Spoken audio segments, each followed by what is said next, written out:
There we go. It's start recording. So I sent for a vague agenda, but as I said at the start of the call, it's meant to be informal. The discussion can go wherever we want it to go. We don't have to follow this agenda. It was just some ideas to how to structure the call a little bit. As with the rewilding call last week, I always think it's useful if the discussion contains different concepts to briefly at the start just look at some definitions. And again, I thought we could do that here. You don't need to spend too much time on it really, because it isn't really the most interesting part of this issue, but there are obviously different terms that are used when you're talking about introductions, and they do have different meanings, so it's useful for us to understand what they are. And before this call, I was having a look through the IUCN guidance document, and that does include a really nice little section on the definition of the terms. So you've got reintroductions, translocations, things such as reinforcement or supplementation, which they call it, and then conservation introductions themselves. And I guess in some ways the key differences that they pick out are that reintroductions or translocations and things like that are where you're putting something back into its known range or where you knew it was before, whereas an introduction could be done into an area that it wasn't there before, it's outside of its known or recorded distribution, and that means there's different reasons for why you'd be looking at different approaches. So I don't know if anyone else wants to say anything about the different concepts and meanings behind them, or whether we just start to actually talk about them more. No? Pete, you'll meet up. Just a defining point. Any introduction, reintroduction, whatever, I think the best thing is to refer to that as a translocation, because the translocation is literally, you know, you're taking an animal from one place to the other, whether that's native or not, whether it's been there before or it hasn't, and that's a sort of good overall term. And obviously in the UK, you know, most of it's going to be reintroductions, but, you know, sometimes it's releasing animals to ranges where they might not have been for a little while, so how's that a reintroduction? So translocation is probably the overall arching term for it, I guess. Yeah, Naomi, and then Charley. I guess, yeah, for me, I find it's been really important actually to define what the differences are, because as we found last week with the rewilding call, and what I found just in my personal experience, people see the word reintroduction and think of it as a sort of a general concept sort of idea, like rewilding. And we found with the Pine Marten project, it was very difficult to try and establish the actual definition of what was happening, both with the public and with the media, because the media tend to sort of just go off on one and not necessarily use the right terminology. And it really, really makes a difference when you're talking about putting an animal where it was or where it would be versus an animal just being plonked somewhere, because it's really important to sort of have the ownership of that dialogue like right at the start. And so I don't know, I'm a bit of a pedant for definitions, but I think it's really important. No, I agree. I think it is as well. And Charley?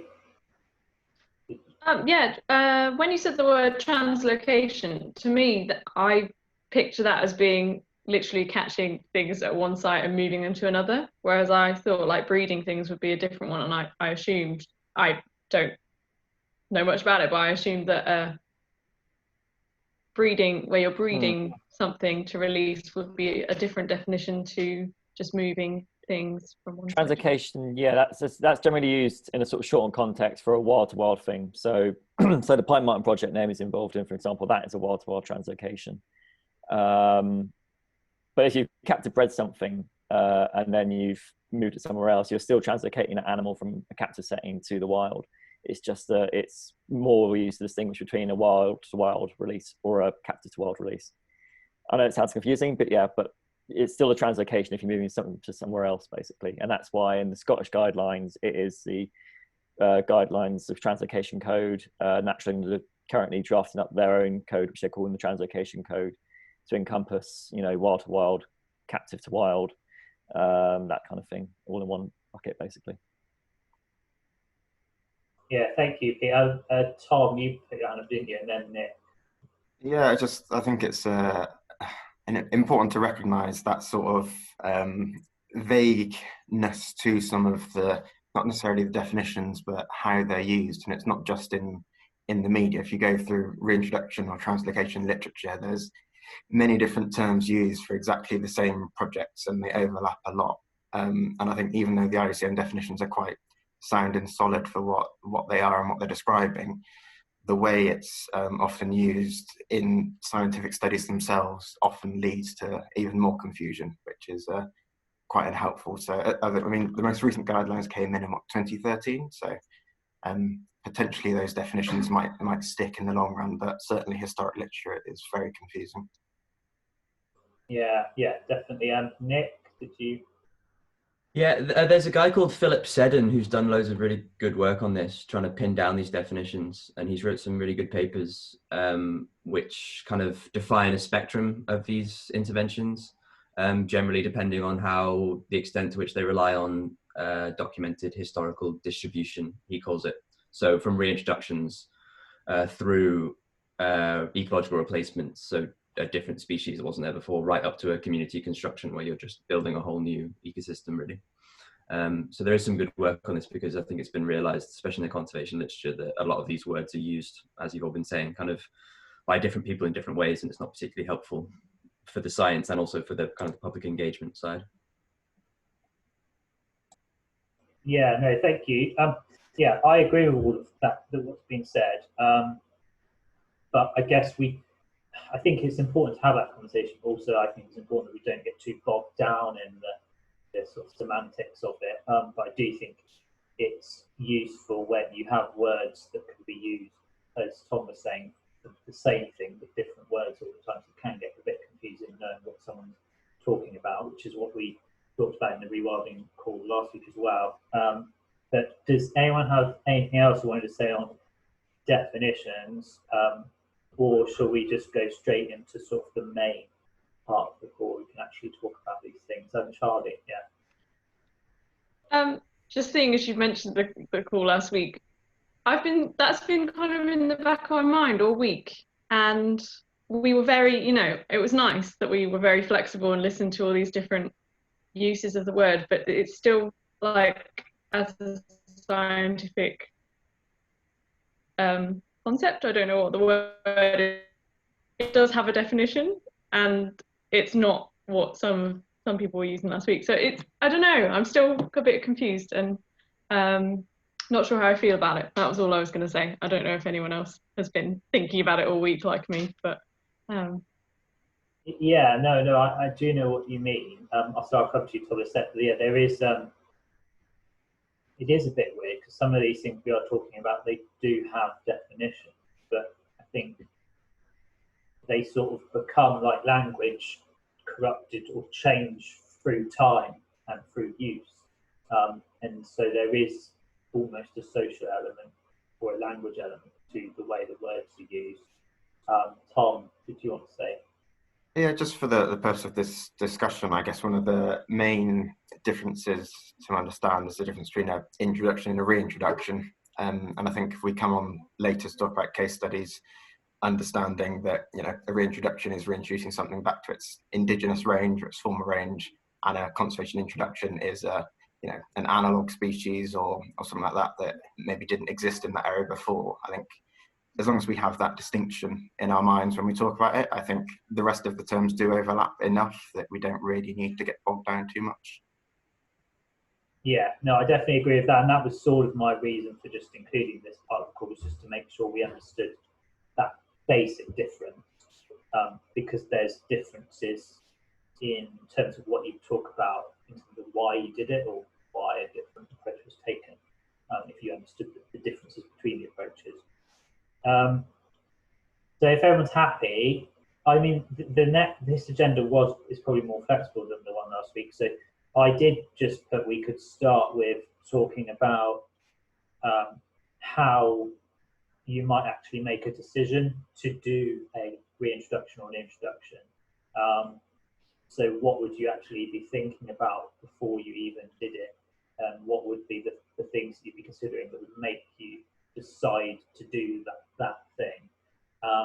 And so some of the things we could talk about might be, would it be based on some sort of prioritization system as to why you've chosen that certain species?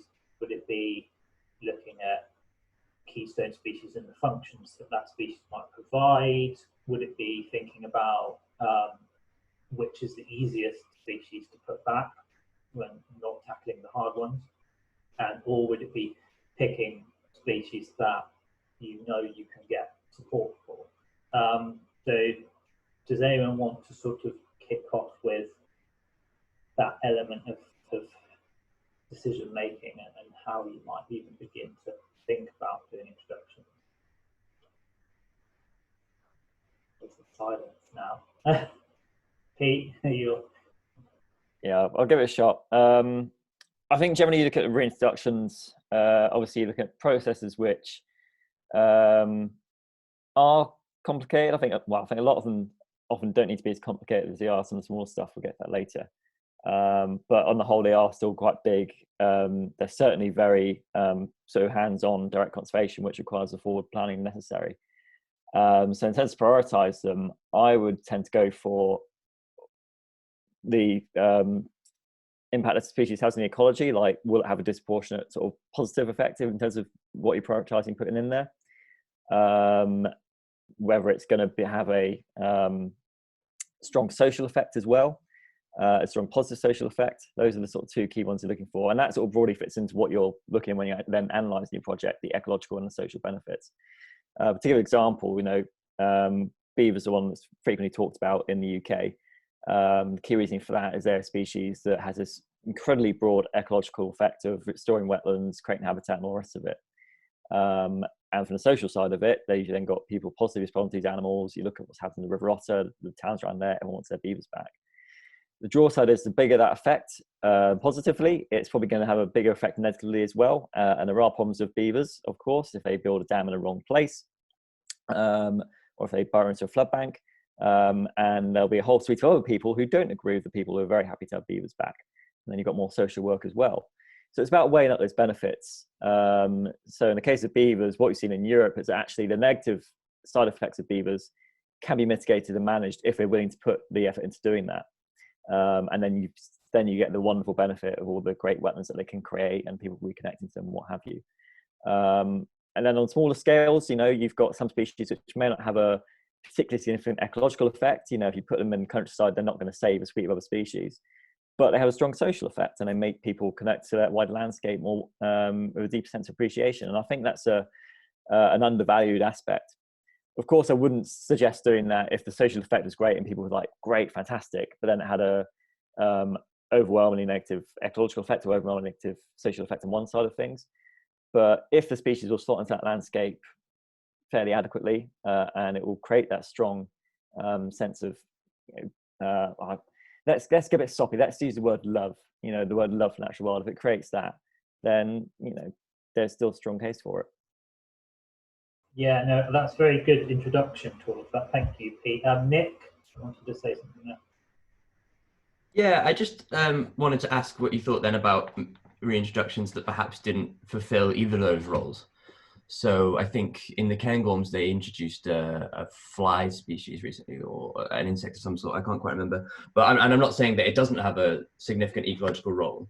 But if your species potentially won't have a significant ecological role and also isn't particularly socially charismatic or attractive, but did used to be in a particular place and we can put it back, I wanted to know whether or not you thought that would be, whether that would be worth it. If people want to do it, and they've got the know-how and the resources for it, then why not? I suppose while I was talking in a sense of more of a strategic sense, like if you're a big government body or a big NGO body and you're trying to prioritize what species need a reintroduction, you work on that basis. But I think the place for the dedicated enthusiasts and naturalists who want to restore this species of insect that has been lost in this place, and no one will really know or care if it's there, but it's back and it's in its rightful place, then go for it. I don't see it as an either or. And one of the things that really frustrates me, actually, the conservation scene, is almost a suppression of a lot of people who have the knowledge and skills to do that. but are almost sort of put aside because it's seen as a bit too pointless. So yeah, I definitely think that's, if you've got the know-how and resources and locations to do it, then there's nothing saying you can't do it. Definitely. Yeah, I agree. And also, there's again in that IUCN document, it lists 5 main reasons why you might introduce a species, and obviously a couple of the ones that Pete mentioned are on there. So keystone species, whether they're ecological or cultural keystone species, which is good to see. But it does also mention what you just said, Nick, as a valid reason to introduce a species as just restoring biodiversity, or a separate category of species survival. So if that fly species in the Cairngorms was in danger of going extinct, putting it back or toppling it up could be contributing to the survival of that species. That is a valid reason as well. I guess the question would be, are some of those reasons more valid than others? So that's quite a difficult thing to talk about, but it's something that we could talk about. I think, Charlie, did you put your hand up before Sharon? I can't remember. We'll go Charlie, then Sharon. Thanks. Yeah, I just thought of one example while Pete was talking that's not a keystone species, probably not a socially or culturally that interesting, not species, but group of species, sorry, which is Joshua Stiles he runs the Northwest Rare Plants Initiative. Yeah, sorry, talk you did at Chester Zoo conference. Really good. He's amazing. He's in his early 20s, I think. He's quite young. And he's just been interested in plants since he was tiny, and he's amazing at talking about it. So though I say it's probably not that socially interesting, I think the way that he engages people with it is makes it socially, culturally, whatever you want to use, whatever words you want to use, interesting. And when you think of the word reintroduction or introduction, I think most of the time you're thinking about animals, but we forget maybe sometimes that plants are really important. A lot more cost effective too. Yeah, and less controversial probably. Yeah, and that's the thing. That's one guy's really enthusiastic, knows his stuff, and he wants to do it. Go do it. Fantastic. We need more of that. We shouldn't get into the thing I do worry about is where we get into the danger of just focusing on easy projects like that because they're easy. There are going to be challenging projects, and that's where bigger groups of people do need to step up to the cause. But yeah, if dedicated individuals want to do things like that, then God, we need more of them because we've got the 29th from the bottom worst biodiversity in the world. We need as much as we can get. Yeah, and Charlie, I've seen his work and it is brilliant what he's doing for plants, the northeast or west. Sharon, you wanted to say something? Yeah, I was just going to say, do we, by potentially making reintroductions more widespread and appear easy, weaken, our argument for protecting sites? Because I can see potentially maybe planners and other folks saying, oh, well, if you can just bring it back, it's easy. And that weakens our potential argument by doing it so. And also, I think I have some concerns when we encourage everybody to have a go, because those have a go may not be tested in the long term. So, I might reintroduce some plant down the road here, and then I don't know if it's still there 5 years later. It might be a complete failure. So it's just not knowing whether, things work in the long term. It's always a struggle, isn't it? Trying to get any kind of monitoring to know if these things actually work. And I'm thinking of the smaller stuff, perhaps, rather than the big official projects.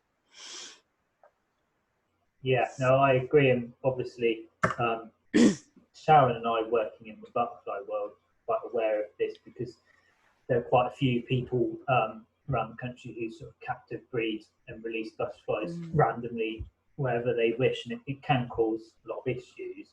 And so it's a particular problem in the butterfly world in that sense. But I do think that when you get the right people doing it, which Joshua is one of them, then Pete's potentially right to say we need to help bring those people into and support them and help them with their work, because they can deliver huge amounts, and if they're doing it scientifically, which he is, then there's a lot to be gained from it.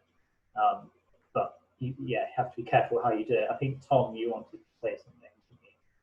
Yeah, sort of to agree with Sharon, and also just to say that, like, to me, reintroductions are a last resort. They're not your first conservation tool you use. Your reserves and your techniques you have are where you go to initially. And if it's impossible for a species to return, then maybe you look into reintroduction. And they shouldn't be easy. It shouldn't just be anyone can just go and put something anywhere. There are guidelines for a reason, and it's something I quite like our government to be more active in, rather than just taking a very passive role, is to have a stringent system for ensuring that even for something like a plant or an insect that may not seem to have a massive impact, you still have to go through a checklist of ecological and social reasons, and before you can do anything, that ensure that there is a monitoring plan in place. No matter what the species, what the size, they all have to go through the same checks. Some will be more rigorous than others, but having that in place, I think, is really important. Because I think if we get into a situation where, like say, we're encouraging everyone to just go out and get involved and start moving things around, it becomes very, very challenging and ends up causing detrimental impacts as well as positive ones. And we need to be really, rigorous with the risks and benefits of doing them in the first place, I think. Yeah, no, I think they're really good points there. Charlie? I guess when thinking about this call, I was thinking about organised planned projects like Naomi and Pete. And now I've kind of been thinking more about Simon and Sharon, your roles at Butterfly Conservation, and knowing a few mothers. Well, I am a bit of a mother. I know that lots of, well, I've never seen it, but I know that people rear caterpillars and butterflies and moths, and there are kind of unofficial releases and maybe introductions rather than reintroductions. They're probably not going to have a huge negative impact, but I don't know. Is it okay, or should it be discouraged? Is there any law around it? Probably not. But I guess if it's from the UK, it's probably not going to be that big of a problem. But then I'm sure people do them from Europe and maybe even further afield as well. And then the caterpillars potentially could cause a problem, things like that. I can sort of briefly, I know Pete just put it on, but I can briefly answer some of that. I mean, we have our own policy statement on captive rearing and releasing and things on our website, which you can have a look at. But just to try and be quick on it, there are lots of issues with it. I mean, it's different if someone's just found a caterpillar and reared it and released it. I've done that. That's part of natural history and study, and it's a really good thing to do. But they're separate to the people that captive breed rare species, like high brown fritillary, large blue marsh fritillary, and sell them online as well. And some of that is illegal, depending on the species, legal protections. But aside from the legality aspects, it's also the fact that they'll often put them on sites where they won't know if they're going to survive or not. And they'll put them on sites where, if we don't know they've done it, or not us, but the reserves managers, if they're nature reserves, or the recorders, they might think it's a natural recolonisation. That might then direct conservation work there in a false way, because it's actually not colonised naturally. So it could have quite serious knock-on impacts, actually, from something that's quite small at the start. And it's just not really the proper way to do things. I mean, we as a charity do quite a lot of introductions and reintroductions, but we try to do them in a very rigorous scientific manner. And it takes quite a long time for us to do one, because of the amount of resources we have to put into doing it, and then monitoring it every single year to make sure we know what's actually happening and whether it was worthwhile doing in the first place. So yeah, there are issues with that. Sharon, I didn't know if you briefly wanted to contribute anything to that, and then we'll go to Pete. I think the other thing I'd just say is resources.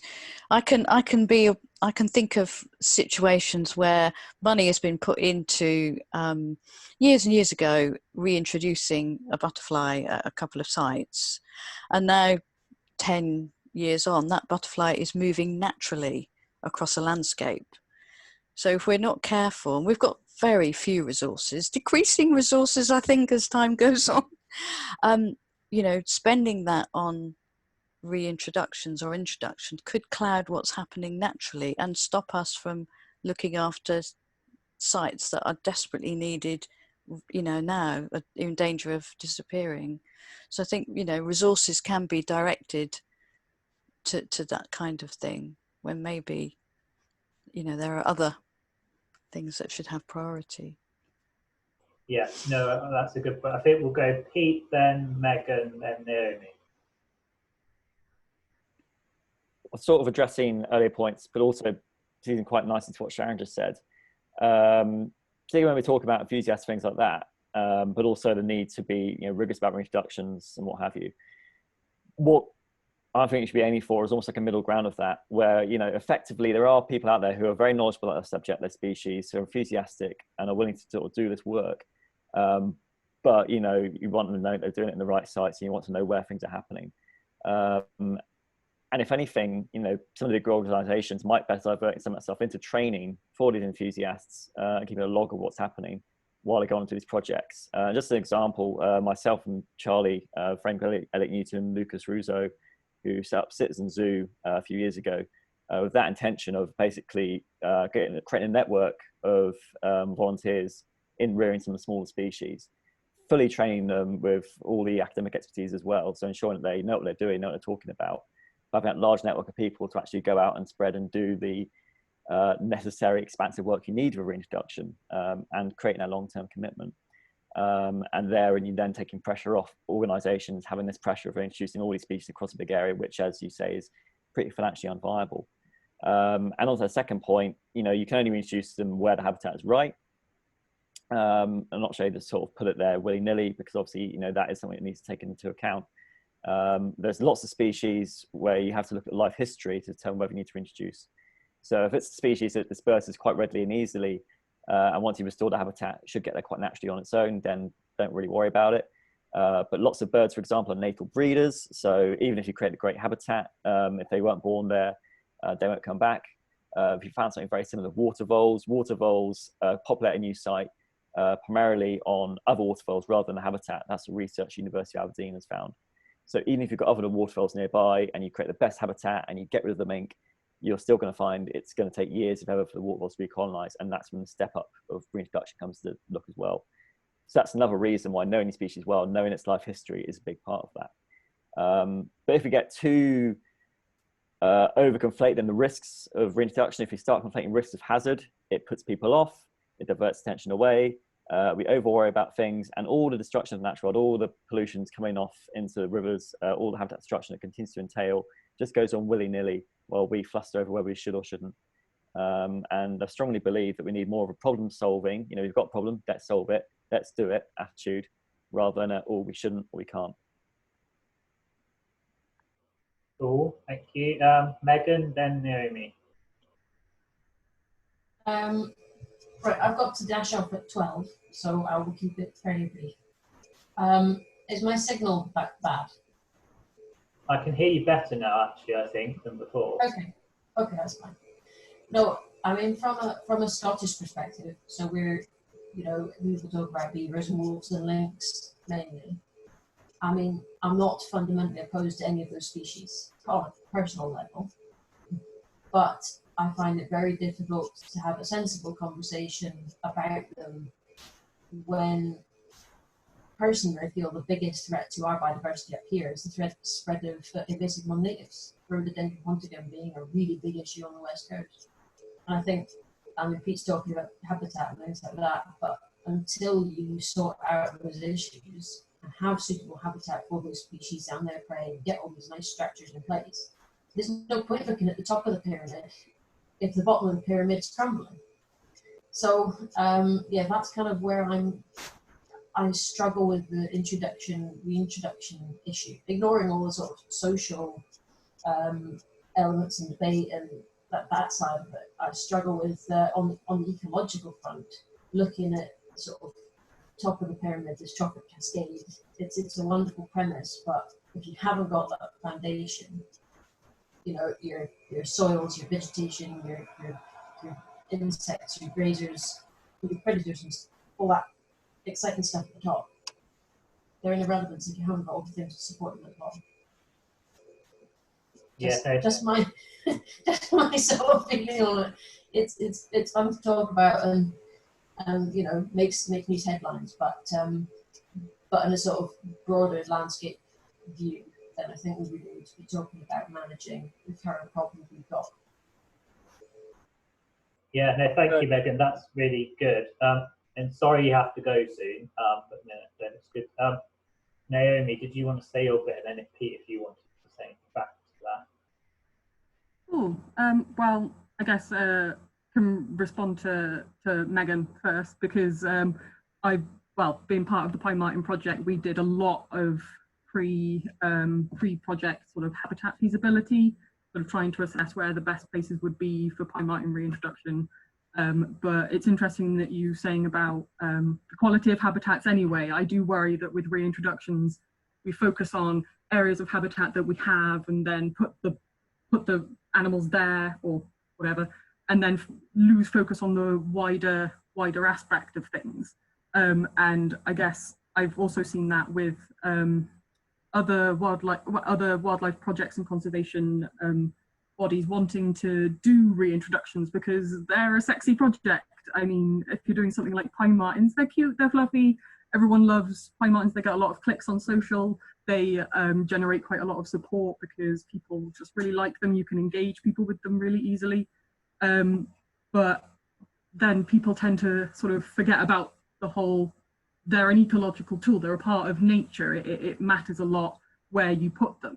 And so I'll use the Pine Marten, I'll start, so I'll finish, they'll be my test species. So there are 3 projects in mind that I can think of on the west side of Britain. So we've got the Pine Marten reintroduction project in Wales, then one in the Forest of Dean, and potentially in the south of England, maybe in the future. And that's purely looking at where the habitat is best and where we can identify key areas for natural links. And so Vincent Wildlife Trust, because we were the first people to do this as a project, have had a few people inquire about, oh, can we do that with our Wildlife Trust? Can our group do a reintroduction project where we are? And so often we have to say, well, no, because look, you're just a few kilometers away from this place where we've already had a sighting. Give it a couple of months and you already have your project. You'll already have something to do. And that's why I think I'll shout out to Shropshire Wildlife Trust, because they have seen that martens have been naturally colonising the area. Oh, wow, this is amazing. We're going to use our Pine Marten project as a chance to regenerate the habitat and make it great for Pine Martens, and obviously everything down the levels as well, because obviously you've got to start at the bottom. And that's really engaged the public to sort of take a bit more of a hands-on approach. So there's been a reintroduction, but now we can welcome the species back. And I think that's just sorry, a bit of a monologue. No, that's great. Megan, did you want to say anything back to David before you go, or we'll go Pete then Nick, I think. No, just that I think that's actually really a good way to do it is using the animals themselves as a tool for that interaction with people, to get them to then look at the big picture rather than solely focusing on the species. I think that's just, and especially with media involvement, it's far too easy to do. So I think that's probably a good way forward, really. I'd love to stay, because there's all sorts of exciting negatives to go with the positives, but I'll leave you to it. I'll speak to you all maybe next week. Yeah, thank you. You'll be able to watch it back on YouTube. What fun. Bye. Yeah, I think there was Pete and then Nick. It's more to reply to Megan, but she's gone now. But I'll say the case anyway. What she described, very similar to the case study of Round Island. People have heard that. And so that was an island in the Indian Ocean, just off Mauritius, where obviously the dodo went extinct. And when Carl Jones, conservationist, he's now the chief scientist of Durrell Wildlife Conservation Trust, went there in the 70s. It had just been completely grazed to the ground by goats and rabbits. There's barely anything there. A few of the endemic reptiles were clinging on. Seabirds were barely there. And him and the Durrell Wildlife Trust basically had to start from ground zero in restoring that habitat. You go there today, they've actually restored the vegetation through firstly culling all the goats and rabbits, as easy as part of it. But they still had to do lots of tweaking, breeding, reintroducing the reptiles, putting in some of the structure back in the habitat, and then actually introducing giant tortoises from Aldabra, which is not the species found there before, but was very similar to the extinct giant tortoise they had on the island, to then recreate those grazing regimes that allowed the vegetation structure to support the seabirds and reptiles once again. And basically, if you're looking at the UK, in a lot of cases, you're looking at Round Island, you really are starting ground up. So it's worth bearing in mind. Yeah, no, that is a very good case study. Nick?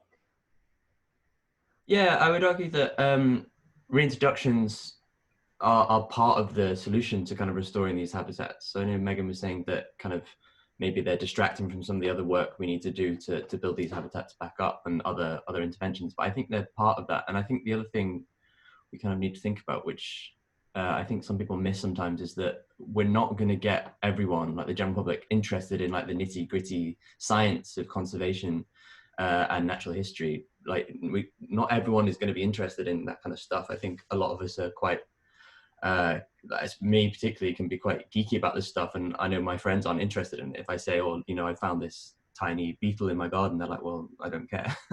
And I think the reintroductions can be very useful ecologically, but they can also be that headline that people read about, but underneath it, there's other work going on alongside it that is the kind of the more boring stuff that is necessary to get those habitats back up as well.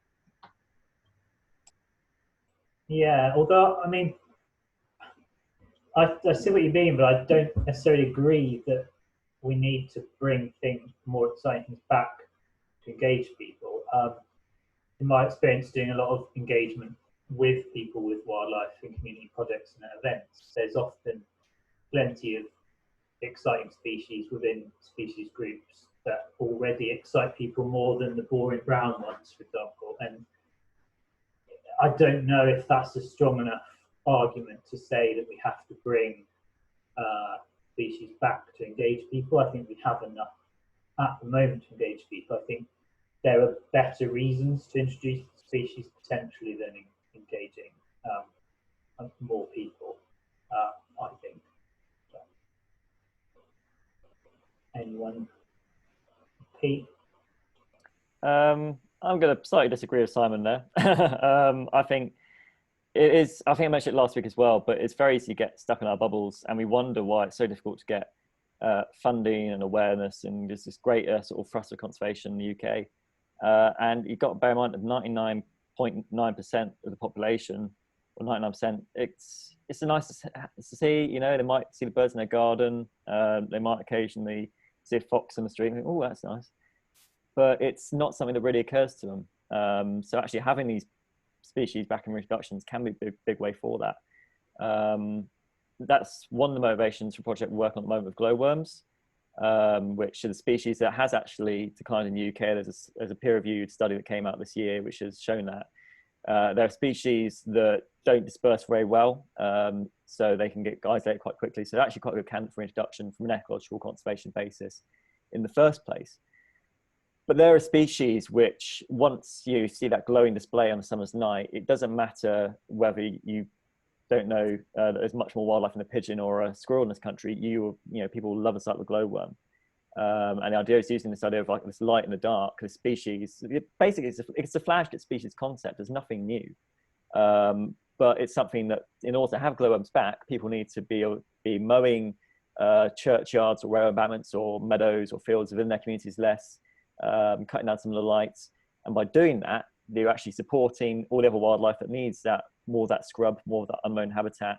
And to get glowworm colonies established, you need to connect them as well. And if you've got one community getting glowworms, the next one does it as well, you're creating this sudden link of more unknown habitat for glowworms, which in fact is supporting all these other species of invertebrates and birds as well. So I think there really is a good case study for that. Obviously, early days of it, you know, writing the strategy now, we're just building up some support at the moment. But rather than, you know, saying, oh, yeah, good, why not? Yeah, why not? We're saying, let's try it because we see some merit in this project. Yeah, there's quite a few people that put their hands up there. Like, was it Nick, Tom, and Charlie? I think. Sorry, it wasn't me. No. Tom, you did then, and then I think Charlie did. Yeah, I sort of agree with both points, and I think it sort of highlights the multitude of reasons for reintroducing species mean that how we prioritise them is incredibly challenging, and it also means like the documents like the IUCN reintroduction guidelines are they're useful, but they're very flawed because people come at these from very, very different perspectives. And a piece of work I'm doing at the moment around the more social side of reintroductions, like it shows that the majority of projects don't even consider the social aspects at all. It doesn't figure. It's purely conservation based or scientifically based. And I feel like we almost need to do better when we define what we're talking about in terms of splitting up what these types of projects look like, because how we prioritize a conservation reintroduction is very different from how we prioritize a educational or engaging reintroduction. And I think it's a challenge that we sort of try and lump everything in together, and that's why we end up with difficult discussions or problems down the line, because we haven't gone through that process and those difficult discussions about why we're actually doing it in the first place. So I do agree with both points, but I think they're both completely valid.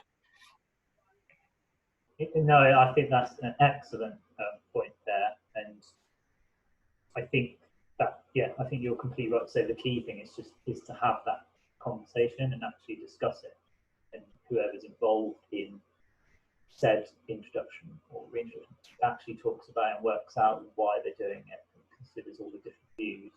Charlie? Yeah, seeing as you brought it up, Pete, and I went back to the agenda and saw that we're on the point of how do we decide whether or not to carry out a reintroduction or an introduction. Well, I think we've probably now got into pros and cons as well. The agenda doesn't really matter. But... Fine. So Pete's mentioning glowworms, and he has asked if Hazel Hill Wood would be a donor site, which is exciting. And one of the things that you need to consider is the impact on the donor site. So I think I counted about 6 last year. And I've already asked Pete, and he's given me, you know, an answer that only 1/25 of the population will be glowing on one night. I don't know where that's come from, but obviously with glowworms, there's... Sorry, that came from the UK's foremost expert in glowworms, who I've been communicating with. Yes. Okay. I just need to be sure. I am the conservationist within my charity. There's no one above me. I mean, there is my manager, but she's not a conservationist, and there are the trustees, and they're not conservationists. We're a kind of well-being and resilience retreat centre as well as a conservation woodland. So I need to be sure of what I'm saying before I take it to them to say, can we do this? So yeah, being sure that you're not going to have a negative impact on donor sites, which I think I believe, Pete, but I just need to be sure. Yeah, that is a key consideration of the IUCN guidelines. You know, you have a step list, and one of them is the impact on the donor population. If that donor population is too weak, then obviously you don't do it. So you need to consider things like carefully. So yeah, it's based on what the site currently has, and also species life history as well. So particularly if you're looking for a species that's got a particularly slow life cycle, then any impact of taking some individuals out there is going to have a really negative effect. So yeah, it is something you definitely always consider when you're going for reintroduction. Yeah, thank you. Just thank you, Charlie, for mentioning the agenda. We've been going for just over an hour now. I don't know how long people want to stay on the call for. I'm happy to go on for as long as people want. But if people have a set time they want to finish, we can aim for that. I don't know if anyone has any views on that.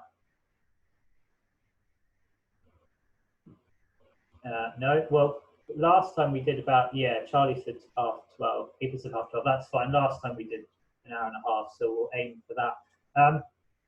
We've sort of basically been discussing the pros and cons of introductions anyway, but I thought, does anyone have any other specific pros or negatives about the reintroduction approach that they might want to bring up now? Or I was going to ask the philosophical question, because I think it's just an interesting one to talk about for a bit, which we have touched on. But Charlie, then Tom, I think. I'm looking forward to the philosophical question. A con, I guess, is what we've mentioned, Sharon in particular, the cost and resources needed, and that being diverted away from, inevitably diverted away from other conservation efforts.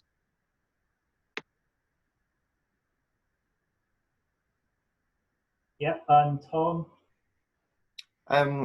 Resources was one of the things I was going to suggest, but also I think one of the, lots of people talk about wanting conservation organisations to do more and to be bolder, and reintroduction sort of come into that. And I think one of the reasons they don't is not only resources, but also the reputational risk that goes alongside some of the larger projects, that if it does go badly, then you can be, geographically on a red list for an area and not welcome back there. And also damages your esteem within the industry. And I think that's something where all the sort of, I suppose, rogue reintroductions that take place happen because there is no reputational risk with them. So people can do them however they like, and there is no sort of accountability. Whereas conservation organisations have a membership normally, or they have funding requirements that mean they have to be very, very careful. And going back to my earlier point about governments being more actively involved, I think having governments involved in the planning process for some of these major projects would add a layer of spreading that reputational risk away from conservation organisations a little bit more. But I just think that's potentially a very big con, is, that conservation groups don't really have the capacity to take on that risk a lot of the time. Yeah, no, I think that's definitely something, a good point. And Sharon, do you want to take it? Yeah, I was just going to say a pro, I think, though, for introductions is that it can focus conservation effort on a big area for other species that will benefit, that perhaps aren't quite so charismatic, but the management that the introduced species might entail will benefit loads of other stuff as well. And maybe, as you were saying, Tom, with the reputational risk, it can help if you package it together with lots of things. So I'm thinking if you've introduced one species, but a whole load of different things will benefit because of the management and work that will take place, or however the habitat will improve because of that species, that can help.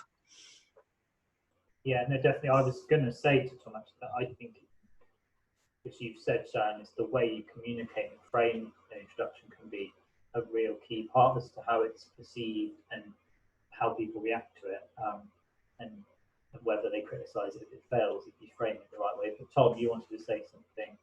Yeah, just I completely agree. And Pete mentioned Carl Jones earlier, but another one of his regular sound bites is that species restoration can and should be used to drive system restoration. And I think that's really fundamental to these projects, that they may have a focal species, but we think more holistically about the whole system, including people within that system as well. Yeah, that's a very good point. Does anyone want to add any more to the pros and cons bit, or we can talk a little bit more maybe about the philosophical stuff behind it? Oh, Tom again. Sorry. One more pro that I realised we sort of haven't spoken about very much is that reintroductions can save species from extinction as well. That's something that's fundamental that we haven't really spoken about very much. Yeah, no, and we'll bring them back. So obviously the good butterfly example is the large blue, which went completely extinct in this country. and is now doing quite well actually in Somerset and just beginning in the Cotswolds. And those types of stories I find really inspiring and quite necessary as a conservationist when you're surrounded by endless depressing examples from around the world. Those examples where we actually show we can bring things back from literally from nothing is very inspiring and tells a good story as well to the wider public as well, not just conservationists. But Pete, I think you want to say something. Yeah, just on that point, I think to reiterate, that's why we need to be sort of clever about reintroductions and work out with a certain species, if we have restored habitat in a certain place on a suitable scale, based on that species life history, if it's going to take, for a very, very long time or never to colonize naturally, then we should be more forthright about when reintroductions need to occur. And you look at some projects like, the RSPB did a fantastic, and Natural England did a fantastic cirrobunting reintroduction into the Rowland Peninsula in Cornwall about a decade ago. Set a really good standard for reintroducing cirrobunting. And yet in other places where habitat has been restored to similar levels, there haven't been similar projects to go and drive forward with that. It's been used as like a nice sort of flagship project, but then nothing's come from it. And in any other sort of business model, if you've got a successful strategy, you replicate it, you smooth out the cracks and you make it more efficient. But that hasn't really happened once you've had that flagship project made. And again, you're looking at species which is a natal breeder, so colonizing naturally is going to be very difficult, if not impossible. So being clever about what you introduce and then recognizing when the space becomes available should be a really good bit of forward thinking, I think, for conservationists going forward. Yeah, I do agree, but I think, and I know it's frustrating, but I think it always comes back to a large part of its resources, and I think that's why a lot of these things don't get rolled out more widely when they maybe should be, is because there's just not the funding there or the ability to take on another landscape, for example, that said species back into. It took so much effort to do it into one, and I know it isn't right, but I think in some ways that is a flaw of the conservation sector in this country, and that it's underfunded. And some of it I think could link to a lack of aspiration, but I don't think a lot of it does, because from my experience, the people that I meet and work with, they want to do more, but they just can't. And yeah, it's difficult. I think in some areas, Pete, you're right that we maybe have got stuck in our ways a little bit in this country in some areas of conservation, but I think it can be linked a lot to resources. So we've got 15 minutes left. The only two other things on the agenda were the philosophical ideas about, do we return species or keep what we have? Those two sort of contrasting potentially approaches. And then looking at examples. We've already kind of drawn examples into this conversation anyway, but if anyone wanted to mention any other specific case studies that they wanted to look at, we've just got the last 15 minutes. Nick? Yeah, I don't think it's one or the other of those two things, really. I think with a lot of these things, and I know the point's been raised a few times that if we're going to do reintroductions, it's going to divert funding from other activities, and I'm sure that is the case, but I'm sure some of the funding for reintroductions, for species reintroductions, because as you were saying, they are so sexy at the moment, I think we should take advantage of that, because I think that some of that funding wouldn't go to conservation otherwise. It's coming from people who are invested in doing introductions and aren't perhaps invested in doing kind of the less attractive interventions such as habitat management and that kind of stuff. And the other thing I would say is just coming back to what you're saying now about kind of getting stuck in the ways. I don't think it's necessarily getting stuck in the ways. I think it's just the level of ambition sometimes can be a little bit frustrating. So you kind of see pictures of things where it's kind of about restoring hedgerows, which we definitely need to do, but kind of we're not going to save all of our biodiversity or increase it just by restoring hedgerows. I think we need to be thinking a bit bigger and on larger spatial scales, really.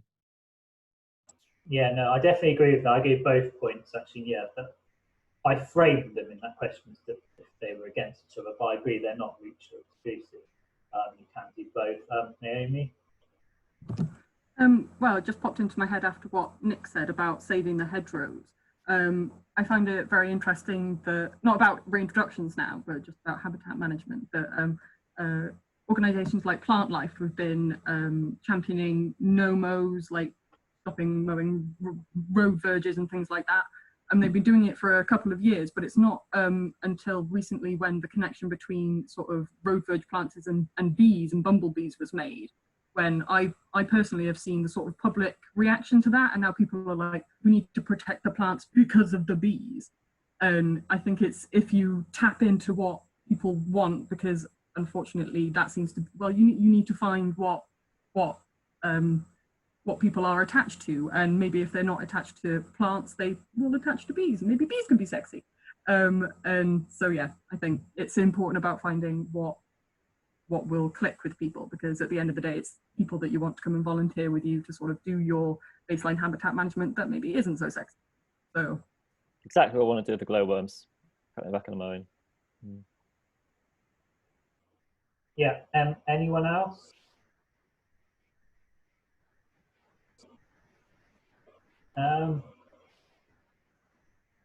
Well, oh yeah, Nick again. So it's more of a question than a statement, really. I would just like to ask what people's thoughts were on reintroducing species that weren't native to the UK, because I think that's a really interesting philosophical question, especially in the light of climate change and shifting ranges and stuff. What people thought about bringing species here that there's no evidence that they were ever here.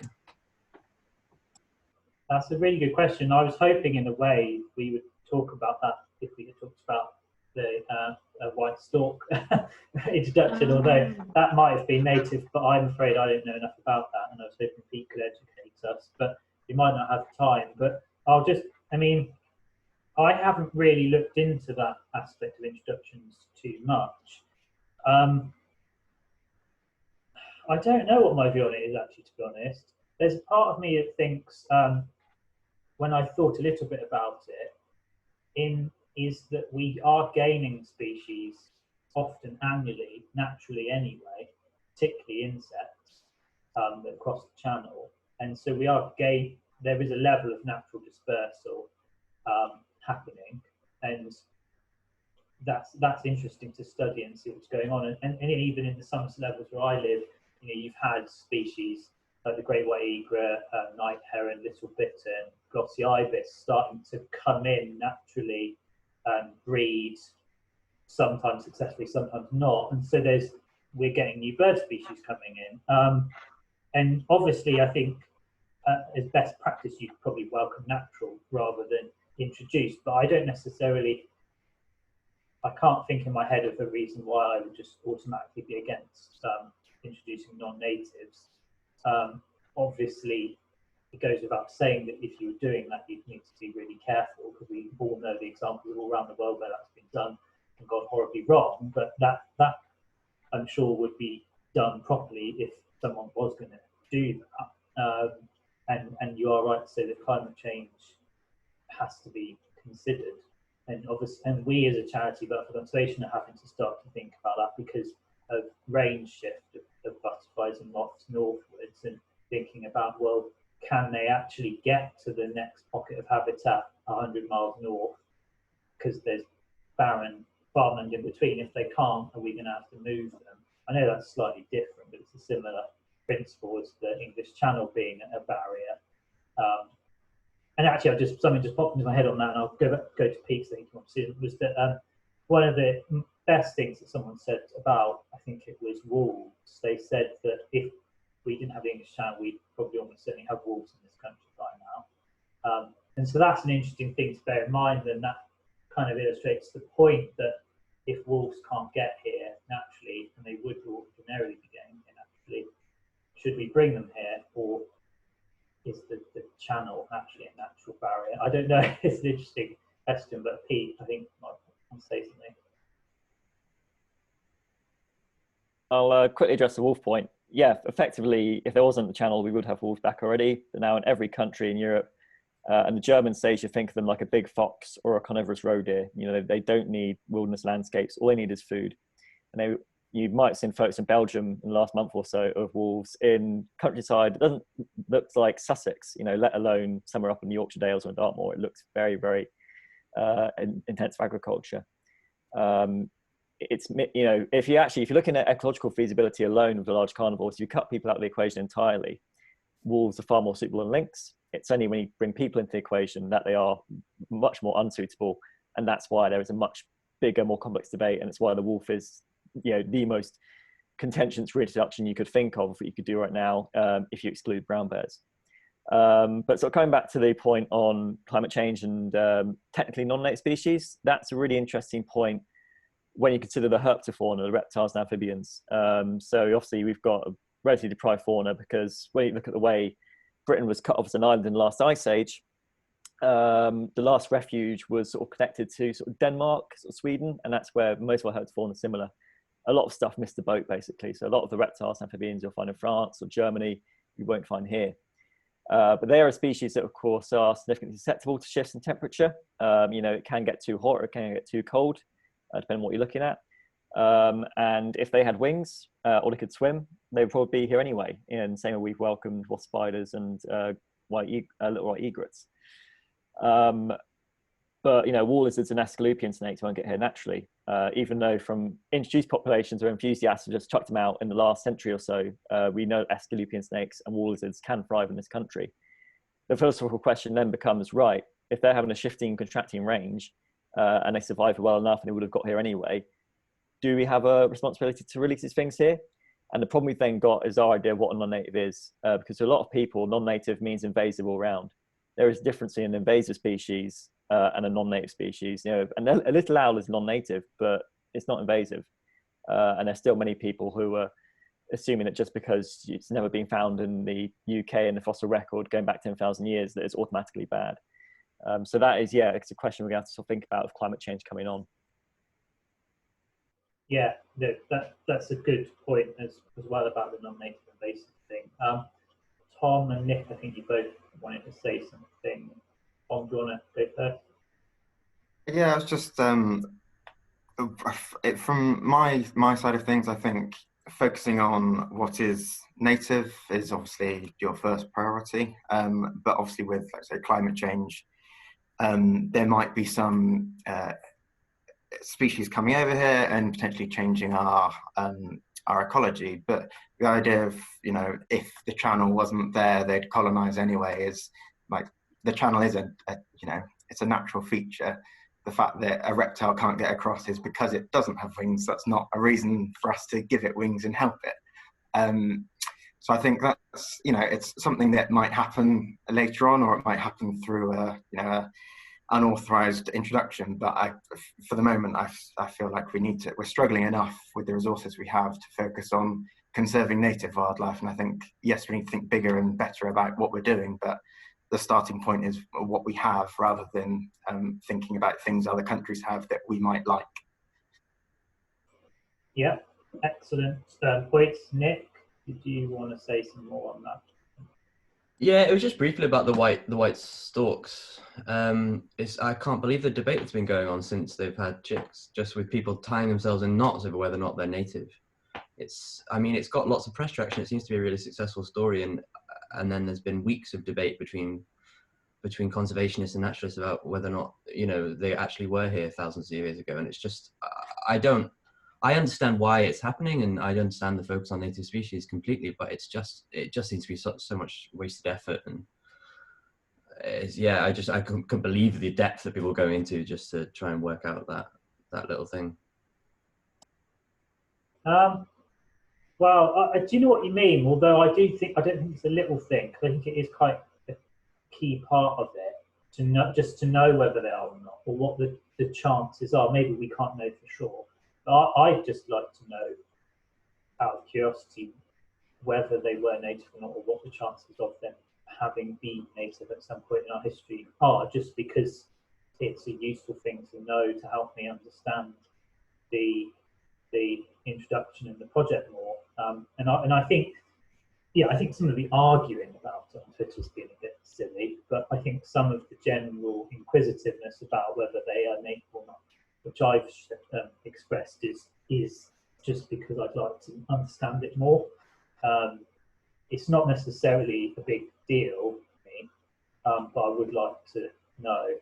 And I did briefly look into these documents, but I need to read it properly, really. But I know there's going to be some more coming from, I think, there to the Roy Dennis Foundation response to the British Birds article. But yeah, I don't think it's wrong to care about native.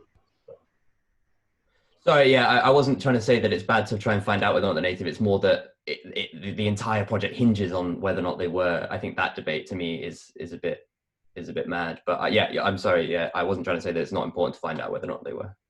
Oh yeah, no, that's all right. Yeah. So what's the reason for the instruction? I don't know anything about it.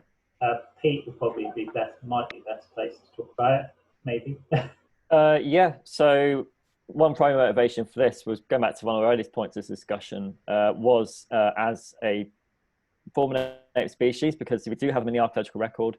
Yes, their bones aren't as prevalent as some other species, but we have more white stork bones than we have for, say, great bustards or little egrets, which have a sort of form of breeders.